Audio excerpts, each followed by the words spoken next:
A beautiful woman was getting ready to visit her late husband's grave for the very last time. She had decided to move on with her life after a couple of years, despite her initial vow not to fall in love with anyone else after his death. She had loved him with the whole of her heart and soul, and she had clearly decided that even in death, she won't stop loving him, that he'd given her everything she could have ever wanted. His love. His respect. Everything but the one thing she needed most, and it was something she could have never asked him for. She'd loved him too much to ever demand of him something he couldn't give her. She shook away the heavy veil of sadness, determined to get through the day and on with her life. Her new life. She picked up the flowers, her favorite, and brought them to her nose, closing her eyes as she inhaled. They were what he always gave her. Every birthday, every anniversary, or any time just because. Today she'd place them on his grave and walk away. This time for good. She didn't need to see the cold slab of marble that marked his life and death to remind her of her husband. That wasn't the way she wanted to remember him. She was through torturing herself by standing over his grave, missing him with her every breath, that he'd live in her heart and soul always. That was where she'd visit him in the future. Not on the grassy knoll that covered the casket underneath. She walked briskly to the front door, letting herself out and blinking against the sudden wash of sun.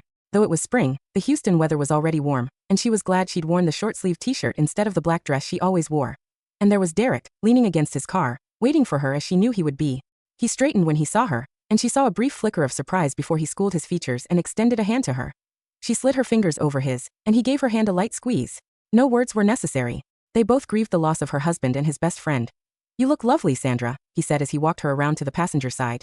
She smiled, knowing she didn't look particularly lovely today, and he was likely surprised by her casual appearance, but he didn't remark on it. He took the flowers and carefully positioned them in the back so they wouldn't fall over, and then closed her door after ensuring she was fully inside. She watched him stride around the front of the car, his long legs eating up the distance in a matter of seconds.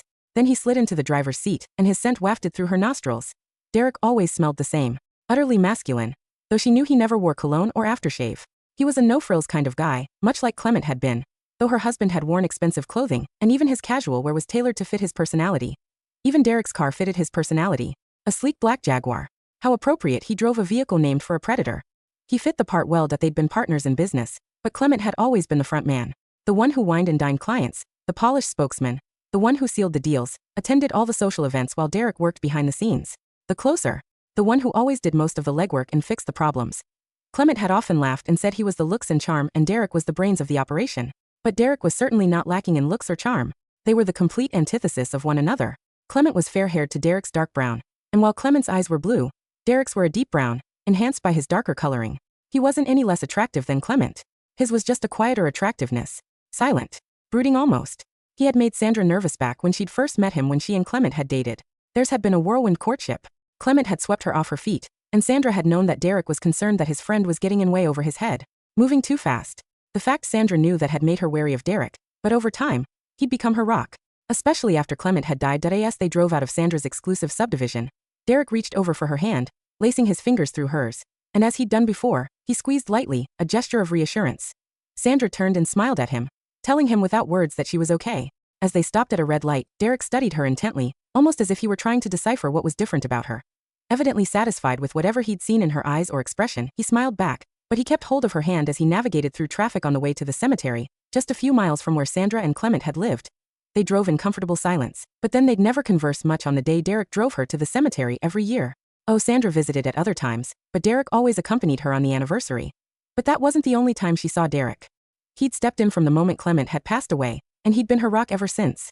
That first year especially, she'd needed him desperately and he never hesitated, no matter what she needed, whether it was help deciphering the paperwork and red tape after her husband's death, or simply coming over to keep her company on the days she felt herself falling apart. She would be forever grateful for Derek and his unwavering support over the last 3 years, but it was time to move on. It was time for her to stand on her own 2 feet, and it was time for him to stop having to babysit her. Today was not only about her letting go of Clement, but of Derek as well. He deserved more than to be saddled with the responsibility of his best friend's widow. He had a life of his own. She had no idea of his relationships, or if he was even in a steady relationship. She realized with sudden clarity just how selfish and self-absorbed she'd been since her husband's death. Derek had been a steady fixture, one she'd taken for granted, but she would do it no longer. It would be a miracle if Derek were in a steady relationship because not many women would be tolerant of him dropping everything to rush to the aid of his best friend's widow. When they arrived at the cemetery, Derek parked and Sandra immediately got out, not waiting for him to come around for her. She opened the door to the back seat and leaned in to retrieve the flowers. "I'll get them, Sandra." Derek's low voice brushed over her ears, causing a prickle at her nape. She picked up the vase and turned with a reassuring smile. "I've got it, Derek. I'm okay." He gave her an inscrutable stare, and she got the impression he was studying her again. trying to peel back the layers and get into her head. It was as if he knew something was different but couldn't put his finger on it. Which was just as well, because she would die if he could read her thoughts. If he knew just what it was she'd planned and how she intended to move on with her life, that he'd be horrified, no doubt. He'd wonder if she'd finally snapped, and he'd probably haul her into a shrink's office so fast it would make her head spin. Which was why she had no intention of letting him know. Her girlfriends were another matter. Carla would understand absolutely. She'd even be encouraging. Sophia. Not so much. Sophia was Sandra's sister-in-law, Clement's only sibling. They'd both grown up in horrific circumstances, and just as Clement could never provide what Sandra craved, needed, neither would Sophia ever understand what drove Sandra. She might even be angry with Sandra's choices. Might think it was a betrayal of her brother. Sandra could only hope she'd support her even if she didn't fully understand. But she was getting ahead of herself. First the cemetery and talking to Clement one last time. Then she'd tackle her best friends over lunch. She needed as much as possible to keep busy today, because tonight was when it all began. Sandra waited for the betraying sting of tears as they neared Clement's grave. But oddly, she felt at peace for the first time in 3 long years. Yes, it was time. She knelt and gently brushed away the leaves and dust at the base of the headstone before setting the vase of flowers in the middle. Her gaze drifted upward to the inscription, the reminder of Clement's birth and death.